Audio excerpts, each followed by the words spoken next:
পর্যটন নগরী কক্সবাজারে প্রায় প্রতিদিনই ভ্রমণে আসেন অসংখ্য পর্যটক। আর ঈদ পুজো পর্বণে সৈকতে নামে পর্যটকের ঢল।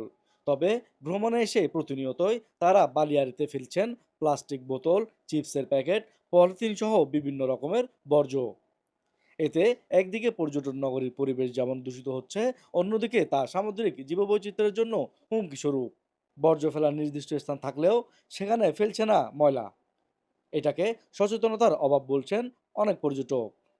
সমুদ্রের পাড়ে যখন দেখি বিভিন্ন ধরনের প্লাস্টিক, চিপসের প্যাকেট, আরো অনেক জিনিস পড়ে থাকে, ময়লা নোংরা হয়ে আছে।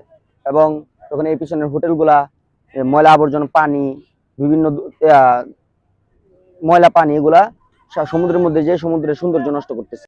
ইদানিং তো এমনি গ্লোবাল ওয়ার্মিং এর কারণে আমাদের আবহাওয়ার পরিস্থিতি যে তাপমাত্রা বেড়ে গেছে, আমরা তো সচরাচর সমুদ্রের পাড়ে এখন আসতেই পারতেছি না।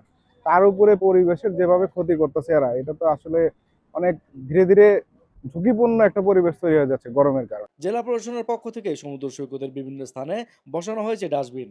সচেতনতার অভাবে অনেকে সেখানে ফেলছে না বর্জ্য।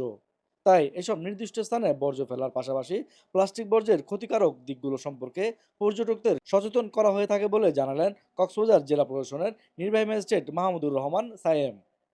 জেলা প্রশাসনের বেশ কিছু উদ্যোগ রয়েছে, যেমন আমরা বিভিন্ন পয়েন্টে ডাস্টবিন বসানোর ব্যবস্থা করেছি। এই ব্যাপারে এনজিও থেকে আমরা নিয়মিত সহায়তা নিচ্ছি এবং পাচ্ছি। এছাড়াও পাবলিক টয়লেট ম্যানেজমেন্টের ব্যাপারে আমরা কাজ করছি। আমাদের যারা বিচ কর্মী আছেন তারা নিয়মিতভাবে মাইকিং করছেন, সচেতন করার চেষ্টা করছেন। এদিকে শহরের সমুদ্রের পাশে ইসি এলাকায় গড়ে ওঠা অধিকাংশ হোটেলের বর্জ্য সরাসরি পড়ছে সাগরে। তাদের অনেকেরই নেই সোয়ারেজ ট্রিটমেন্ট প্লান্ট। আর তাই হোটেলের এসব বিষাক্ত বর্জ্যের কারণে সমুদ্রের পানির পাশাপাশি সৈকতের পরিবেশও হচ্ছে দূষিত। তবে সৈকতের পরিবেশ রক্ষার্থে কাজ করছে পরিবেশ অধিদপ্তর, জানালেন এই কর্মকর্তা। আমরা পৌরসভাকে চিঠি দিয়েছি এবং পৌরসভাকে আমরা চিঠি দিয়ে অফিসিয়ালি অনুরোধ করেছি তারা যেন একটা সেন্ট্রাল সোয়ারেজ সিস্টেম স্থাপন করে।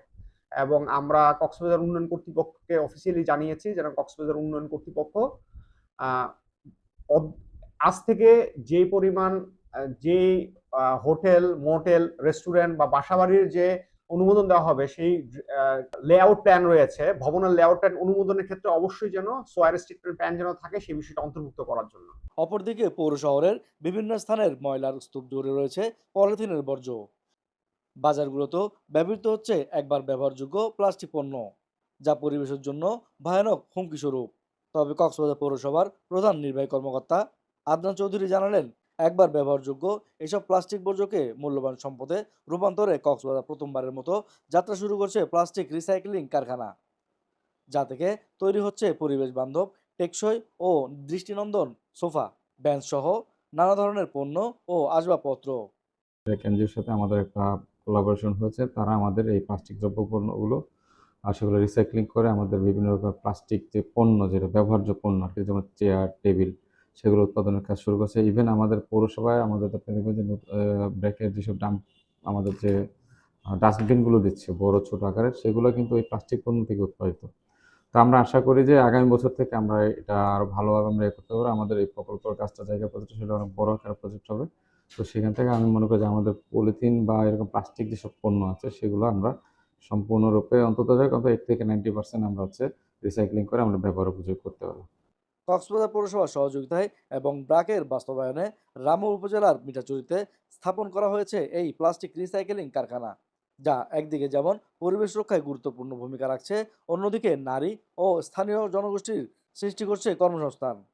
অদূর ভবিষ্যতে এমন উদ্যোগ সারা দেশে ছড়িয়ে পড়বে বলে আশা ব্যক্ত করেন এই কর্মকর্তা।